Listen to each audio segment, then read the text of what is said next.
My approach is holistic, integrated, and I come to mental health as sort of this functional approach where I try to find a root cause.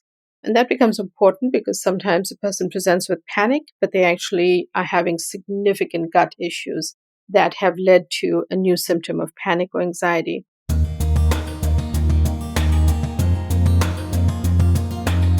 Hello and welcome to the Ultimate Health Podcast, episode 365. I'm Jesse Chappis, and I'm here to take your health to the next level.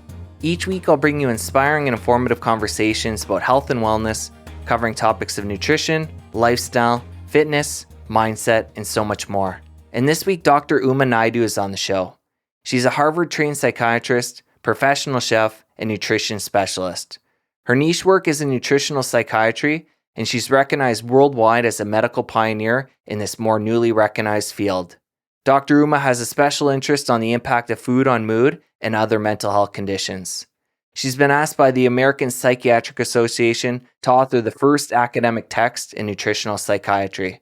Dr. Uma just released her first book, This Is Your Brain on Food, which is what we're digging into today. Dr. Uma and I had a really great conversation, and throughout it, we discovered we both have a love for turmeric tea, and we get into that and discuss what that blend looks like. And I really appreciated how she was so open about her journey and her battle with breast cancer. And she takes us through that whole process and her mindset and what she did and how things changed at that time. And it was just such a great conversation. I know you're going to love it. Some of the highlights include how Julia Child inspired Dr. Uma to pursue culinary school, the emerging field of nutritional psychiatry, using turmeric to treat depression and anxiety, is a magnesium deficiency affecting your mood or anxiety, and being kind to yourself and others. If you enjoy this episode, I'd really appreciate it if you could help spread the good word, share it with somebody in your life. You can send an email, share it on social media, or the good old-fashioned way over coffee. Let somebody know about the show and how it can benefit them. I really appreciate it. Thank you. And without further ado, here I go with Dr. Uma Naidoo. Dr. Uma, welcome to the podcast. Thank you so much, Jesse. I appreciate it.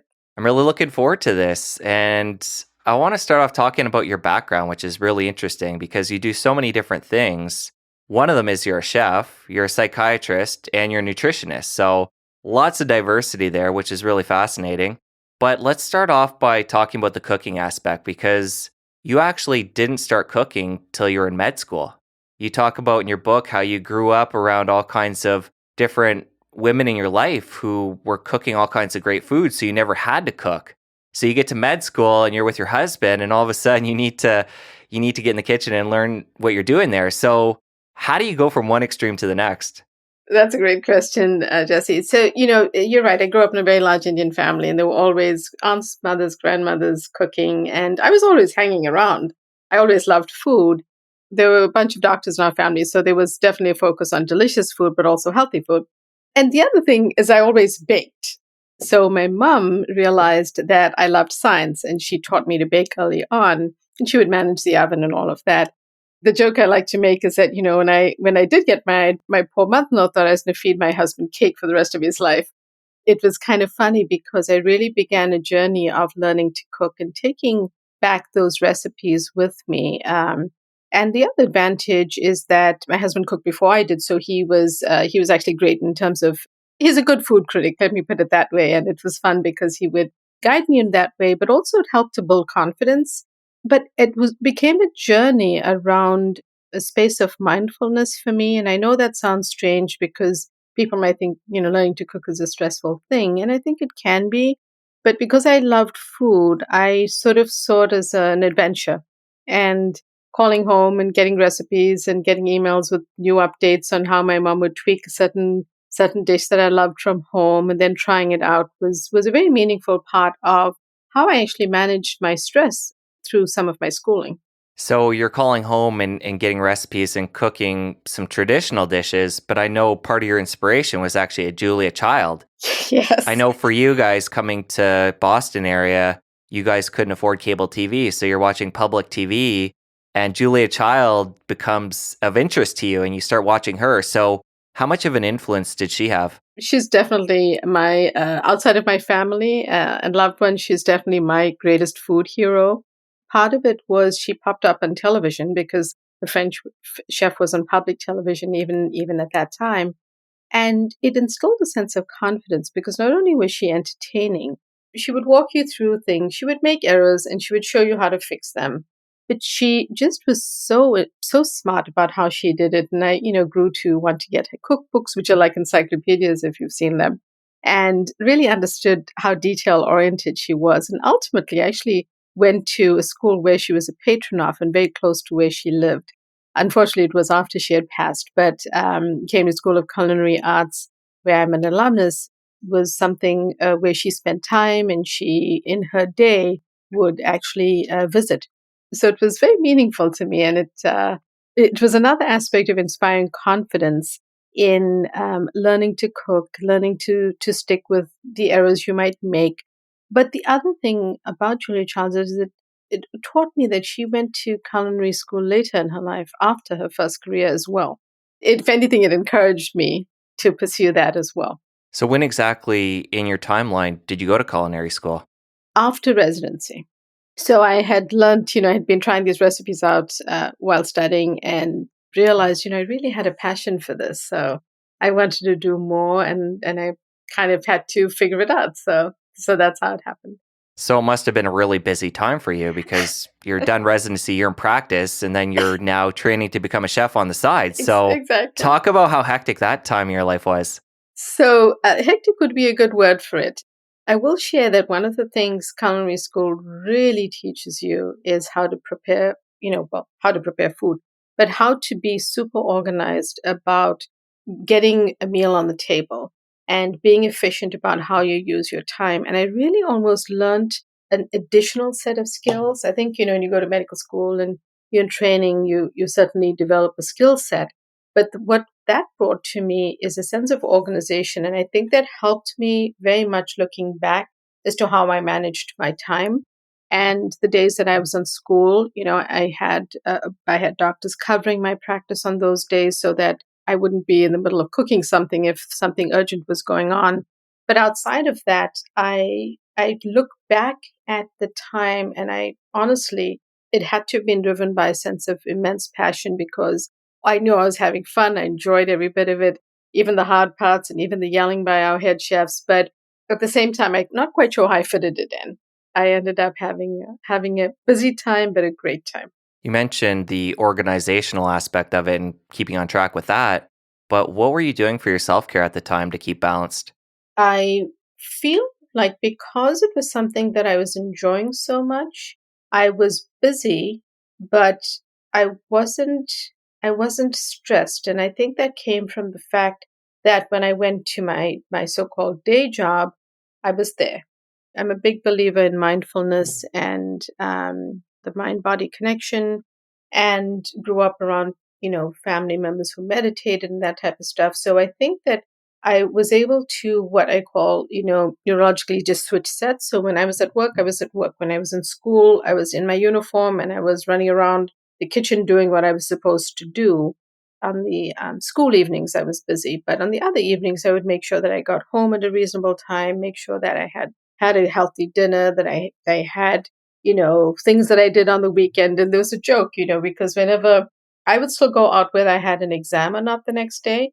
And my husband still tells people how we'd be at a nice restaurant and I'd be pulling out my books to study because I'd have a test, and the exams in culinary school are early in the morning. So I guess I didn't want to miss out on life. I wanted to enjoy what I was doing, and I would just integrate it into everything else in my life. And it worked. People were very kind and supportive. And I think that managing my stress was a big part of it. I think that comes from loving something that you do. And was meditation part of your daily practice? It has been since earlier on in my life, and it's something that I rely on, and I know that I'm getting out of whack and not doing a good job at self care if I'm not doing a few minutes every day of something that is mindful. So how does the whole nutritionist piece fit in?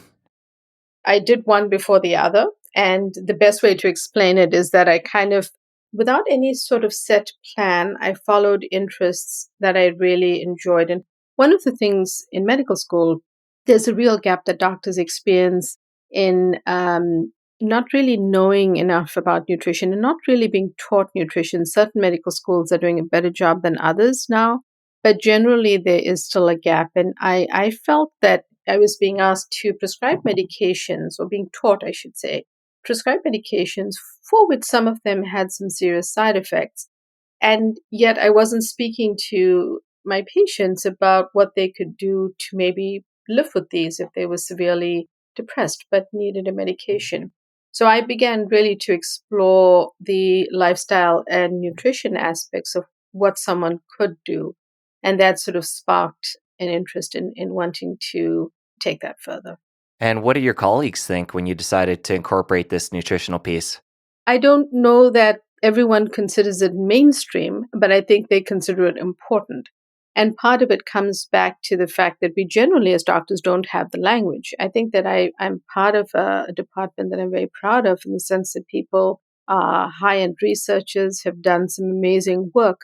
But the other thing is, people are open. And the fact that I was able to get support from my department chair and from leaders at where I work to start this clinic, I think is significant, because it at least speaks to a sense of support around ideas that are newer, what I would consider a nascent field in being identified as nutritional psychiatry. But in reality, many clinicians have been talking to their patients, and many researchers have been doing work on things like folate and omega 3 fatty acids for many, many decades. So it's not new in that way.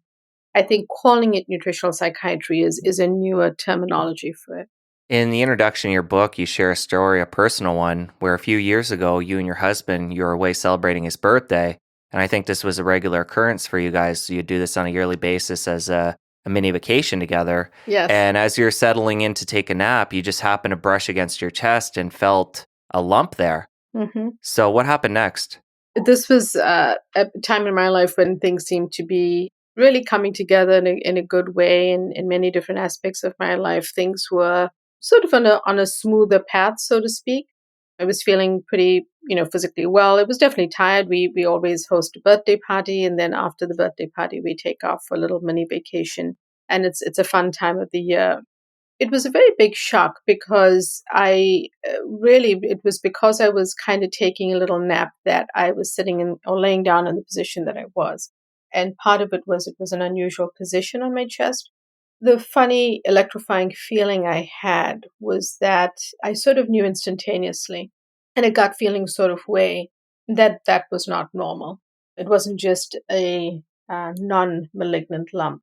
So, what proceeded to happen from there is, it was actually the day that we were flying home. I was very blessed to have access to excellent medical care and to have mentors whom I could access for help. And so within a short period of time, including a weekend, I had all the testing necessary to be diagnosed with breast cancer, and began treatment very shortly after that. It all happened so fast, Jesse. The upside of being fortunate to have such excellent medical care is the one side, but on the other side, it's almost as though your body and mind don't have a chance to catch up with how fast it happens. So I was definitely in a state of shock. The first day of my treatment, which is super early in the morning, I was making myself a cup of. I usually like to make a turmeric tea in the morning anyway, and I was definitely anxious. Being a physician, the side effects of these medications and chemotherapy, and you have studied them and you talk to patients about them, and you really never think of yourself in that role. So it was definitely frightening for me, and as well as for my husband. So there was just this moment that I talk about in the book, where I was waiting on the kettle to boil.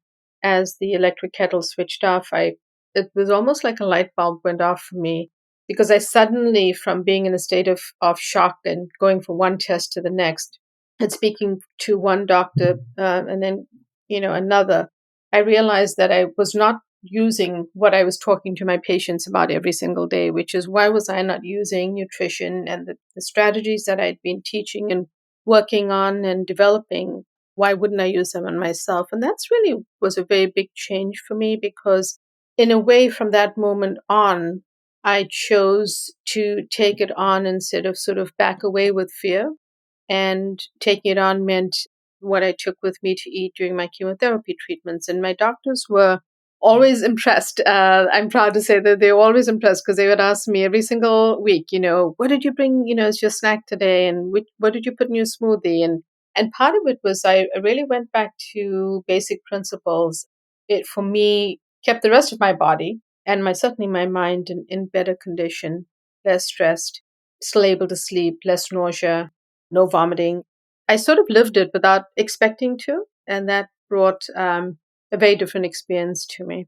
And at the time of diagnosis, what was your diet like then? Because you were already a nutritionist and had so much knowledge, but with a busy lifestyle, had a lot of that kind of slipped aside? Perhaps it did. I think the genetics and the background to so many different cancers, I think we know a lot about breast cancer. My doctors didn't necessarily have a specific theory as to causation. And it's not that my diet had slipped. If anything, I think that it changed. Things had been coming together in a good way. Perhaps I was more stressed. But when I think back, I really can't pinpoint an event that had changed. I think it was something that I wish I could have fixed if had I known. And I think that what it has taught me is just to, pay attention to stress, pay attention to how you eat, pay attention to movement or exercise, but also mindfulness and, sleeping properly and hydrating well. I think that it's very easy to give people advice, and I think to live it is a very big part of that too. You mentioned a bunch of different lifestyle factors there. What were some of the first things that you took on in that realm of different things that you mentioned when you got the diagnosis? I actively took on, besides just planning my nutrition differently, I also really started to embrace mindfulness again. It was always a part of my practice, and there were definitely phases that I did less of it. That was very stabilizing for me. I also made sure that I was not isolated. I had a very close knit set of friends who were around me, who kept in touch with me, who supported me. This is, outside of my immediate family, and who were sort of the people that I would call up. When you wake up one day and you realize you don't have eyebrows, you definitely need to call a girlfriend, because as treatment happens, you don't necessarily realize, the hair on your head it's very obvious when that comes up, but you often don't realize the subtle things. So, jokes aside, you always need someone that you can check in with. And that was a very big part, I think. And I think being a psychiatrist and having studied psychology as part of that, and some of those instincts kicked in around making sure that I had a supportive network of close people around me, whether they're on the phone, whether they came to visit me on the day of a treatment, or, whatever we felt we could work out. That's an important part, I think, of treatment is a social connection. Now I'm going to take a quick break from my chat with Dr. Uma to give a shout out to my show partner, Paleo Valley.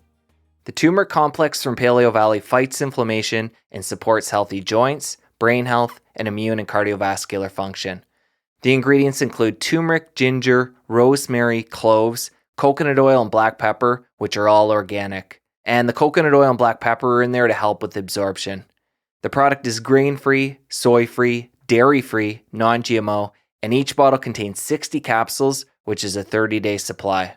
And as I talk about in the episode, I love consuming a turmeric tea blend, but if you don't like the taste of turmeric, or if you want to be sure you're consuming it on a daily basis, the turmeric capsules are perfect for you.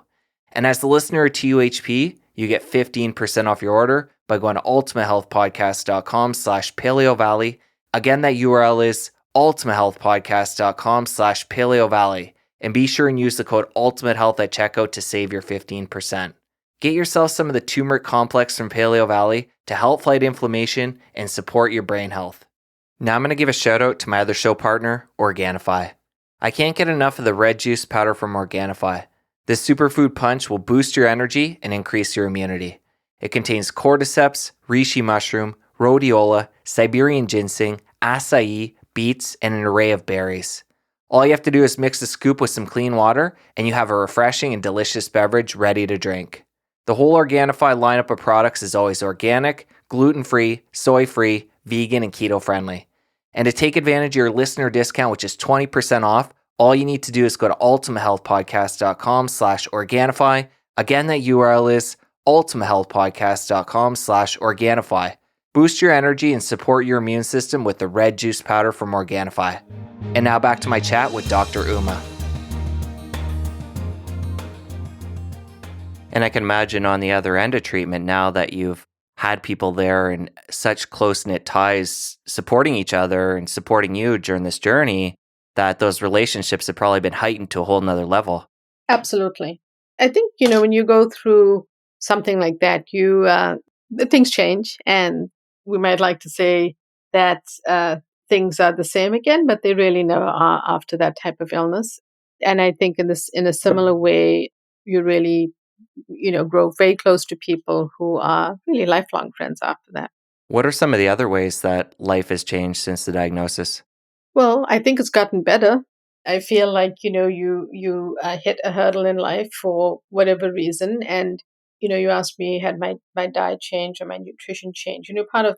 Part of my understanding of my diagnosis, even though I'm a physician and I'm trained in all of that, and I know some of the medical background behind this.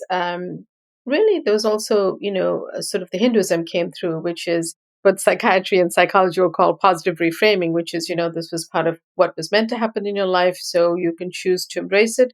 You can choose to fight it. You can choose to make it harder for yourself. And, the way I was raised was, it's a hardship, but you embrace it and you find your way through.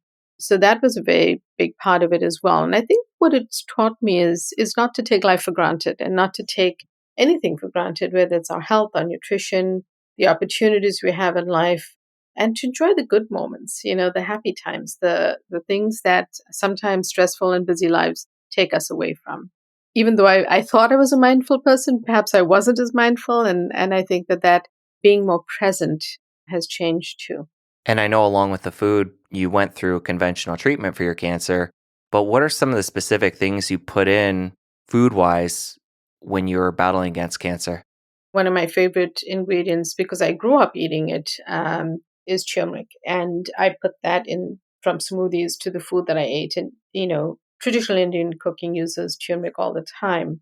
But, the secret that I had learned through my research and my understanding along the way was that adding a pinch of black pepper activates the ingredient in turmeric. So that was a big thing. And I put a little bit in whatever I did. One of the things you have to be careful about, for example, on days that you go into treatment to the hospital, you really shouldn't eat at the salad bar. Get something even with the hygienic standards that they have, you're not allowed to do that type of thing, or you suggested that you don't. I would go back to just making healthy foods at home that I enjoyed, and I found that just embracing that and saying, well, now I can put my culinary skills back to use. And I'd been using them, but I sort of focused on that in a positive way. And I thought, well, now I'm going to make myself different salads every day and make it more fun for myself rather than seeing it as a chore. And I think that helped me. And I would, make sure the other thing that I think was very significant about this time, and it's led to how I, have changed from years ago when I first started doing this. When I would work with patients, I would say, you can have a cheat day, and you should every week have a cheat day where you have the foods that you like. I really changed that language to treat day because I think it's not only more positive and it doesn't make you feel like you're doing something wrong, but it also came out from being in treatment and realizing that if there was a day I was back from treatment or on the way to treatment and I felt like getting something that I wouldn't ordinarily eat that was somewhat unhealthy, I would get it. And that was it. And by the next meal I would be back to my usual attempts to eat a healthier diet. And I fully acknowledge no person is perfect.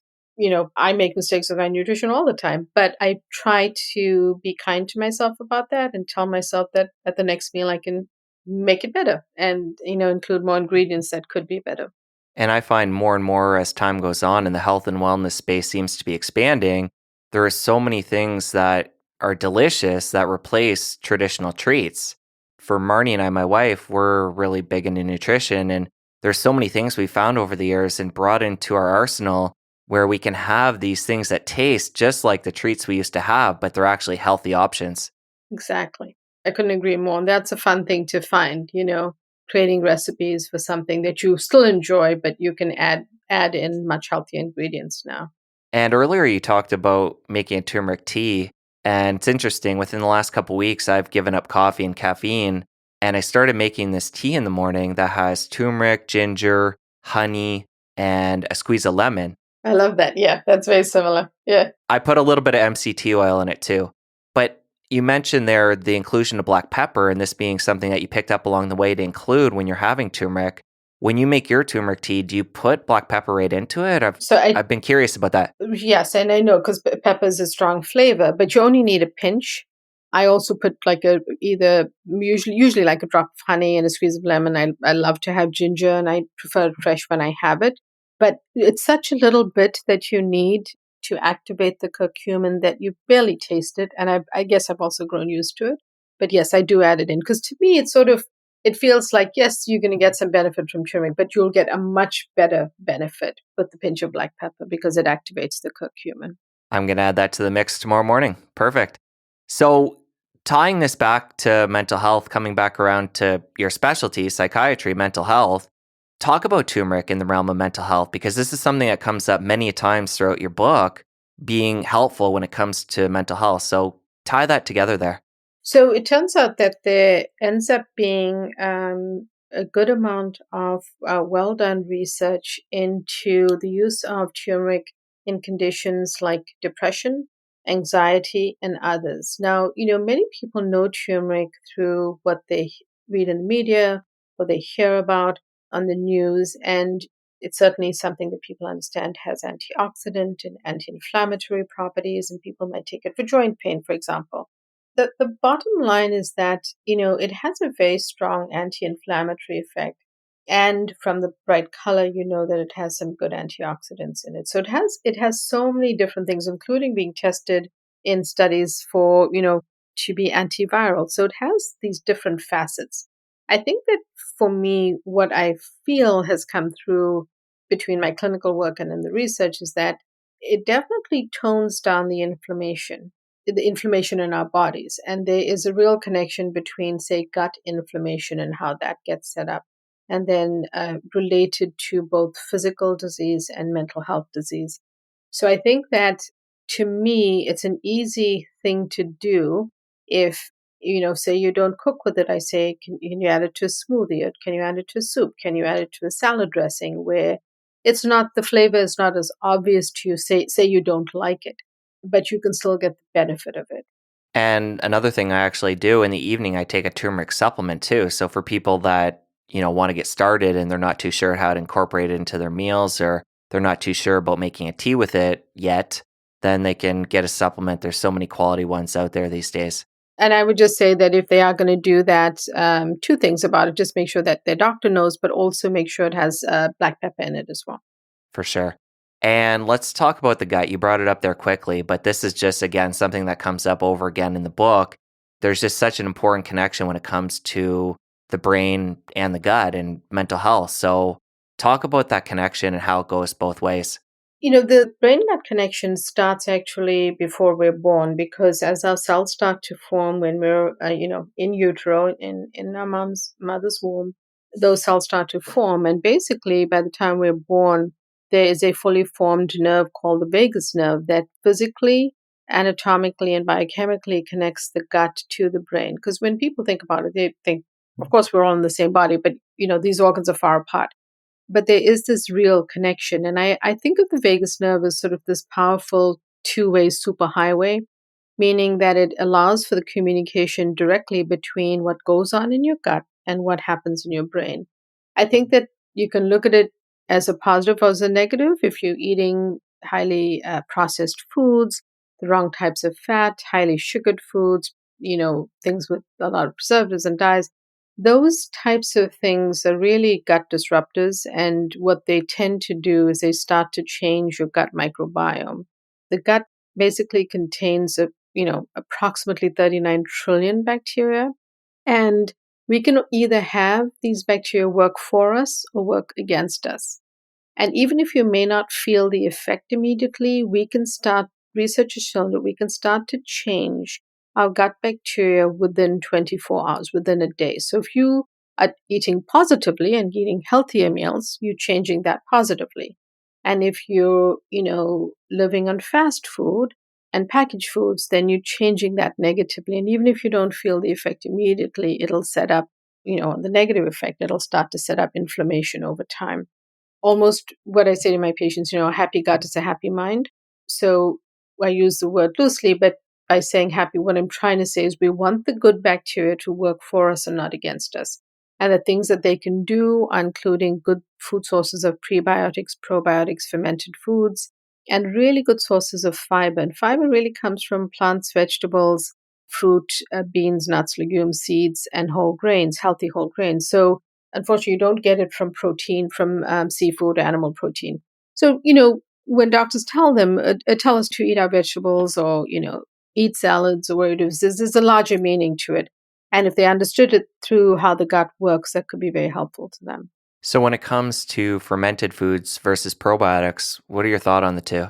With probiotics, usually they come in the form of a supplement, but fermented foods basically contain those live active cultures that would be in, say, you bought a plain Greek yogurt that had active cultures. I feel that fermented foods are super helpful to my patients and I think are a helpful step that one can easily take. So things like kefir, the unsweetened kind, miso, kimchi, sauerkraut, kombucha, those are good options. I found it really fascinating when you talk about the internal clocks these bacteria have in our gut.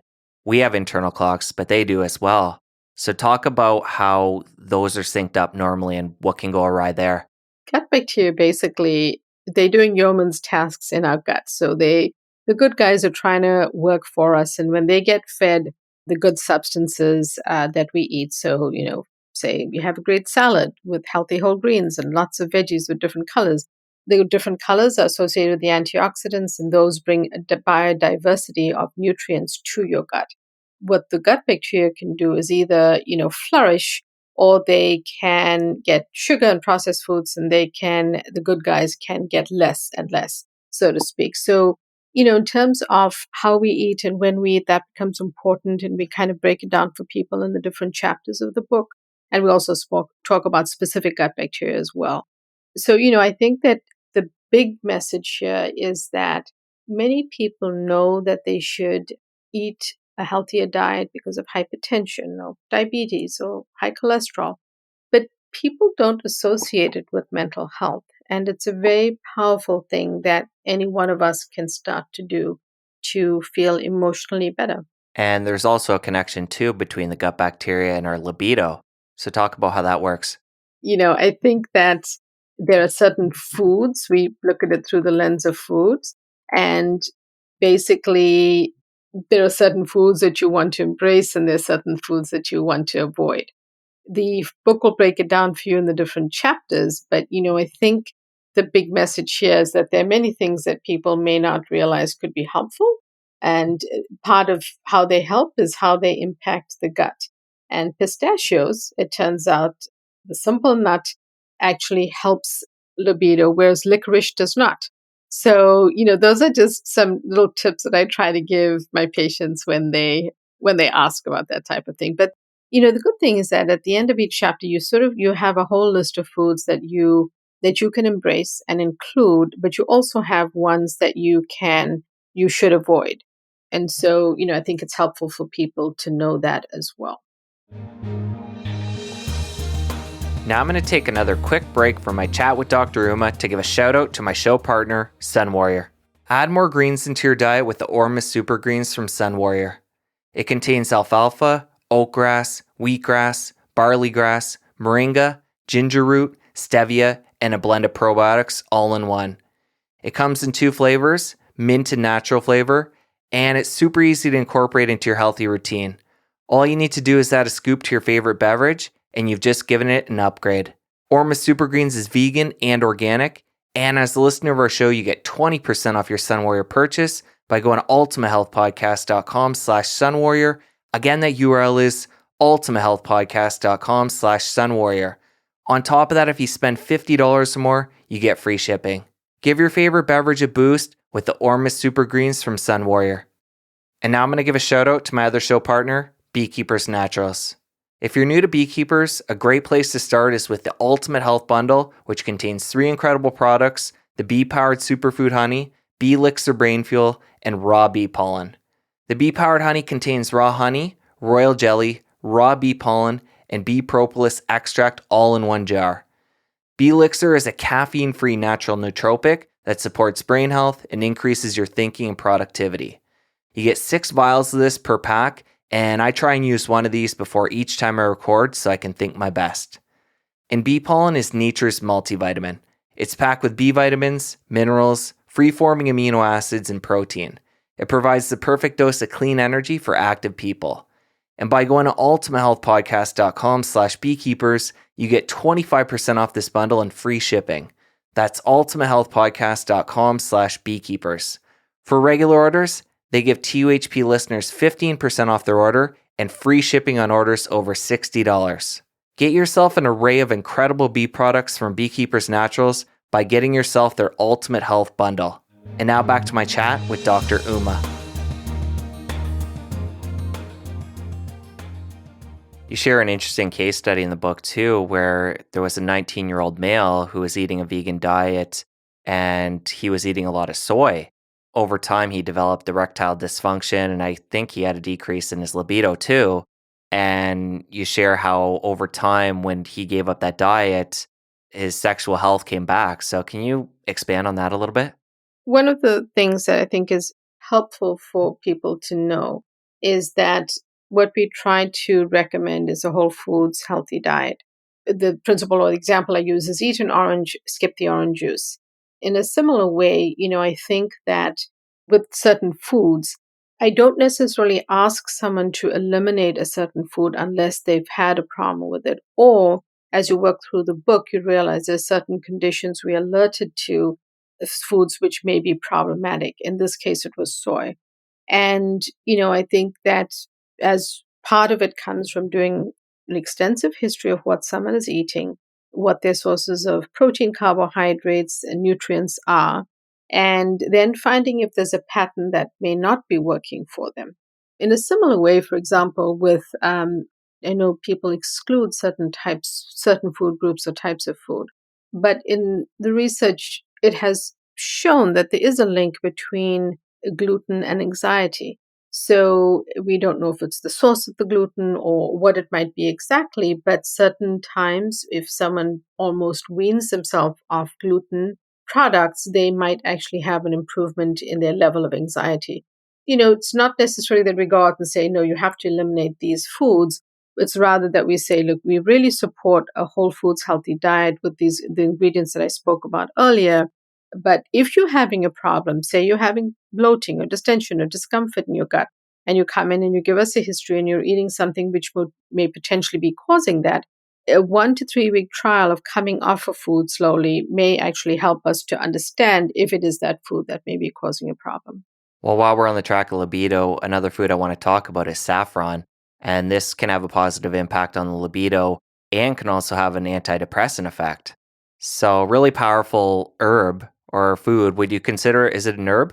I think of it as a spice. A spice, okay. I don't think there's anything wrong with calling it an herb. I think the only point I would make about saffron is very, very effective as an antidepressant and has positive effects on libido.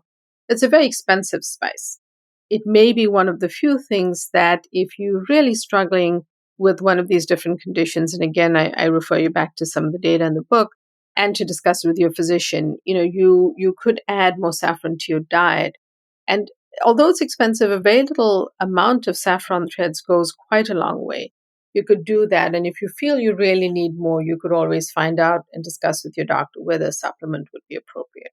You mentioned gluten and tying that to anxiety and being something somebody could try if they're experiencing too much anxiety in their life. But how often would you tell somebody to take gluten away and experiment with removing it with different mental health conditions such as depression and OCD or bipolar disorder? Is this something that's a common thread throughout a lot of mental health challenges? I don't see it as a common thread, although there has been more recent research on the use of ketogenic diets in certain very severe illnesses. I think that more research will continue to be done in that area. For the most part, Jesse, I try not to make sweeping recommendations to individuals because as a psychiatrist, whether someone walks in my door and says I'm a carnivore and I don't eat any vegetables, or comes in saying I'm vegan, or I'm following, a certain diet, I've got to find a way in to help them because they're there to basically get my consultation around the nutritional strategies that they can use. And rather than, make a judgment about their diet, I will try to say, well, look, you're eating this. What are there things we can include, or are there things we can exclude from this diet? Unless someone is has celiac disease or has non-celiac gluten sensitivity, I generally would say that if you're having healthy sources of whole grains, if you having a well-made sourdough bread, which actually has less sugar because of the fermentation process, and you're tolerating it okay, everything in moderation, I think it would be fine. But at the same time, if someone comes in and they clearly provide a history where they're struggling and they have symptoms when they eat a certain food, whether it be soy, whether it be dairy, whether it be gluten, then I have to pay attention to it and figure out what there may be a short trial off of this to see how you feel. Are there any specific foods, though, that are kind of across the board? Things I'm sure like sugar and processed food and fast food, those must be off for all mental health challenges. I have to say that those consistently just come up as the things that are negative for our mental health. So, the added sugars in foods, especially savory foods, which people don't realize, like salad dressings and ketchup and pasta sauces, it can sometimes have a very high level of sugar. Then, processed foods, the preservatives, dyes in them and stabilizers that make them shelf stable are not necessarily helpful to us. And then, the unhealthy fats in, say, fast foods and things like, certainly in the United States, our fast food French fries have sugar added to them because it makes them more palatable. We don't even taste the sugar, but it's related to many, many eons of research to make them so palatable. So there are also ways in which when you are eating, say, fast foods a lot, you don't realize that there are things in that you don't even realize may be impacting your mental health, your gut health, and sort of working against you. So absolutely there are those big categories that we want people as much as possible to move away from. And what about omega 3s? Is this something that people with mental health issues across the board can incorporate and try? And it seems like something that would be relatively safe and beneficial to a lot of people.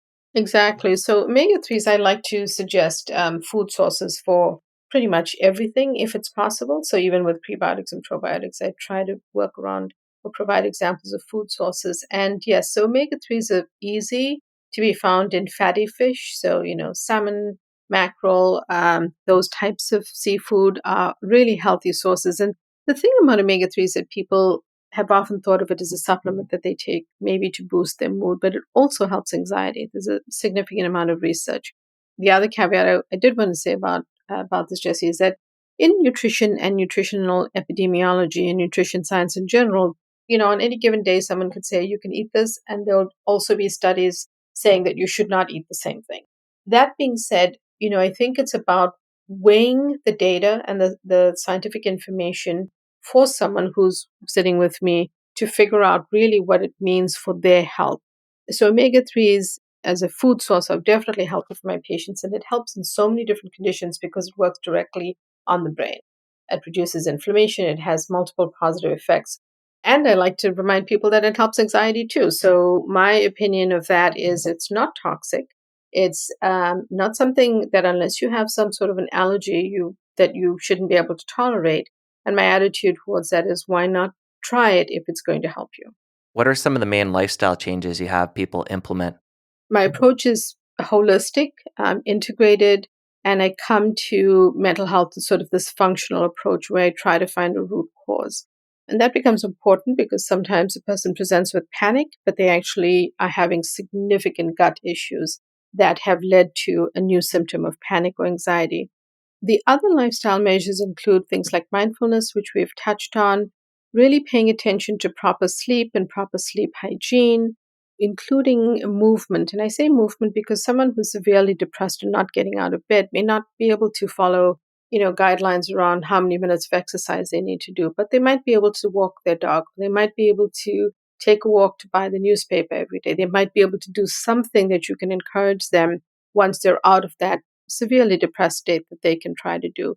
So movement, hydration, mindfulness, including things that also bring a mindful practice like yoga, tai chi, or qigong that could also be incorporated, not as, necessarily high intensity exercise, but as a sense of movement that brings mindfulness as well. So all of those things, to me are very important that people incorporate in their daily lives in addition to nutrition. And when it comes to sleep, a couple of factors that people need to be aware of are caffeine.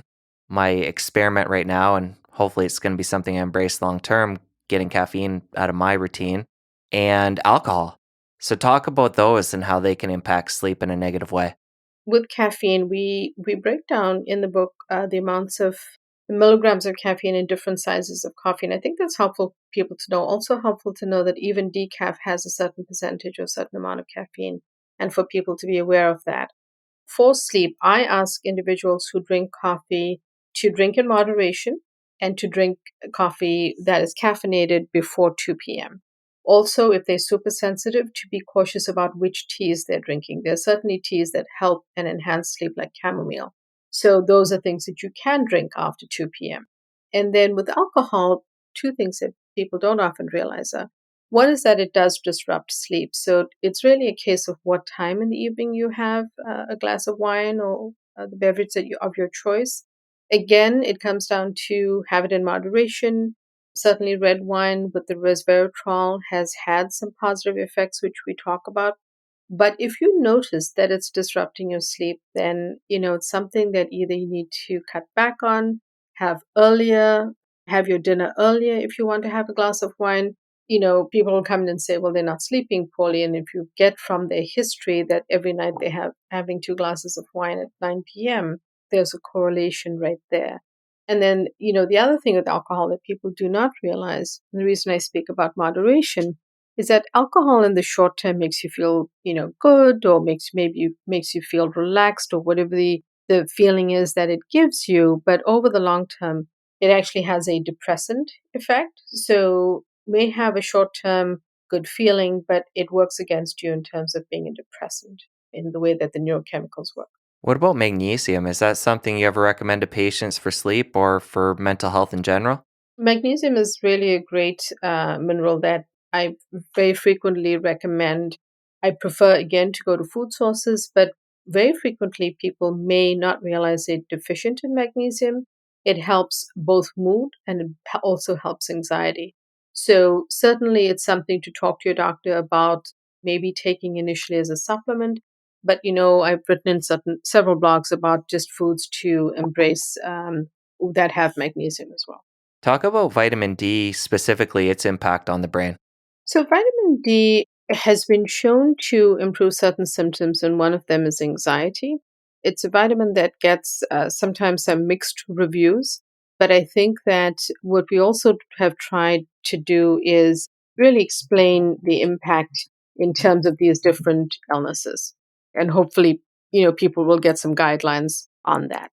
So, Dr. Uma, coming back to your story, I mentioned before you're through your cancer treatment now, but where are you at on that journey now that treatment's done? What's the next phase here? The next phase is really trying to focus on continued wellness and good health and sort of an alignment body, mind, and spirit, and making sure that despite all the external forces in our lives that we cannot control, such as the ongoing pandemic and situations that it brings us, to try to focus on the positive, to really feel grateful for the good things that I have, to live life with a sense of grace as much as possible, and to really practice gratitude and be kind both to myself and others. Are the best things I think I can do right now. Do you have a specific gratitude practice? So it changes, it evolves. One of the things that I know I do more consistently is I like to remember in my day to be grateful to someone in my life, and sometimes it's not a person in my life.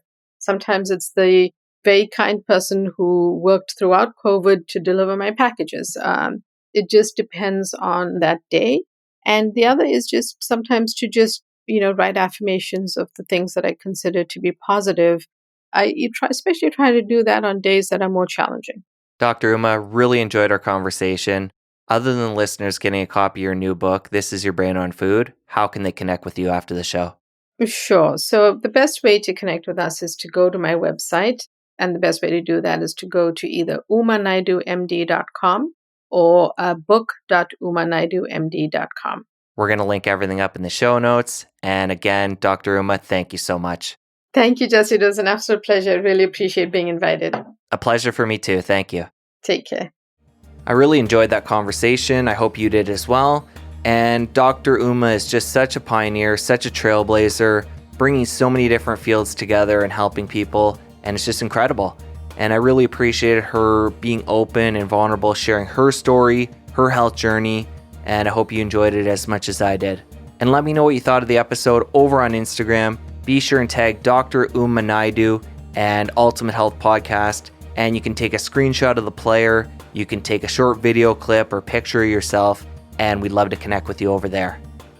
For full show notes, head over to ultimatehealthpodcast.com/365. There's additional show highlights over there and links to everything we discussed. So be sure and check that out. I want to give some love to my editor and engineer, Jace Sanderson over at podcasttech.com. Jace, thank you for all you do. You've been working with TUHP now for years, and you've been doing such great work. Thank you. And this week's fun fact is that today, our baby Sorel is 6 months old, and she's growing up so fast, and the love we have for her is unexplainable. Have an awesome week. Talk soon. Wishing you ultimate health.